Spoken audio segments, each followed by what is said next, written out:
ምን እያረሽ?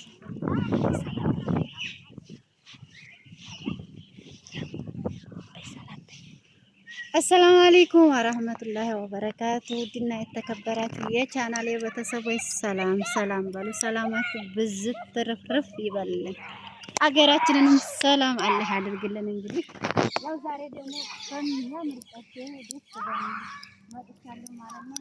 አብራችሁ እንበል እላችኋለሁኝ ውድ የአገሬ ልጆችና ነው አብረን ፈታ ፈታ እንበል እላችኋለሁ። ዛሬ ያው እንግዲህ ምን ልበላችሁ የተለየ ቀን ነው ልበላችሁ። ዛሬው ቅዳሜ ማለት ነውና ዘና ዘና እንበል። ያው እንደነገርኳችሁ መሳፈሪያዬን ቀረብ ስላለ በዚህ መልኩ ፈታ ፈታ እያልን ነው እላችኋለሁ። ምን ፈታ በሉ ቅዳሜን አብረን በጋራ እናሳልፍ እላችኋለሁ የአገሬ ልጆች እና እንደዚህ ነው። ያምራል። አያችሁ ጫፉ የኛን ሀገር አይመስልም? ቅድስት ያለ ጫፉ ማለት ነው።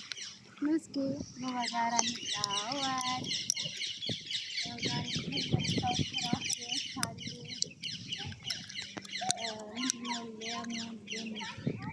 ሌሙን በእኛ ሀገር ምንድን ነው ንገሪኝ? ሌሙን በእኛ ሀገር ሎሚ ማለት ነው። ሎሚ ያው እንግዲህ ተቀላቀልን አይደለ? ወደ እንግሊዘኛው ወደ አረበኛው እንግዲህ አማርኛችን ሳት እያደረግን ነው እላችኋለሁ። ምክል እንግዲህ ዛፎቻችን በቃ የተለያየ ተምር አሁን እንግዲህ የተምር ሰዓት እየደረሰ ስለሆነ ፍሬዎቹ መንጠርበብ ጀምሯል ማለት ነው። እያፈራ ነው ተምር ምናምን እንደምታዩት ጀምሯል።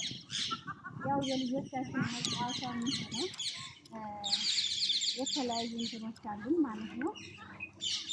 እንስሳዎችም አሉን። ከፈለጋችሁ መኪናዎች፣ የተለያዩ ነገሮችን ማሳየት ይችላሉ ማለት ነው። እና ነው አብረን እንጎብኝ ማለት ነው። እንግዲህ መኪና መቁጠር ተፈለጋችሁ እናስቆጥራለን። መኪና ግመል ተፈለጋችሁ ግመል እናስቆጥራለን። ሌላው ደግሞ ምንድነው ሁሉም ነገር አለ ከኛ ጋር። ዶሮዎች አሉን። የተምር ፍሬዎች አሉ ናቸው። እዛ እንግዲህ የተምር ፍሬዎቻቸው እንደምታዋቸው እንግዲህ በዚህ መልኩ ነው ዱባይ ዘና ፈታ እያልን ስራችንንም እየሰራን የግብርና ልምዳችንንም ያው እየተለማመርን ነው። እንግዲህ የተምር ፍሬ ላሳያችሁ። ያው እንግዲህ እንደምታዩት የተምራችን ፍሬ እንግዲህ የተምር ሰዓት እየደረሰን ስለሆነ ያው እንደዚህ በሚያምር መልኩ አያችኋቸው የተምሮቹ ፍሬዎች አያምሩ? ለምንድን ነው ከኛ ሀገር ብቻ ተምር የሌለው? እንግዲህ ይሄ ጥያቄ ሆኖብኛል። ለሁላችሁም ጥያቄ ነው። ኮሜንት ላይ አስቀምጡልኝ። ለምንድን ነው የኛ ሀገር ተምር የማያፈራ? ያውና እንግዲህ የተምር ፍሬዎቻችን ያው እንግዲህ እንደምታዋቸው ያው እንግዲህ ያንን ይመስላል እላችኋለሁ። ውድ ሀገሬ ልጆች ደግሞ አገራችን በሰላም አላህ አስገብቶን የራሳችን ስራ የራሳችን በቃ አለ አይደለም። የኛን ግብርና ደግሞ የማሳይባችሁ ሰዓት እንግዲህ ቅርብ ይሆናል ብዬ አስባለሁ። ያንን ይመስላል እላችኋለሁ ውድ የሀገሬ ልጆች።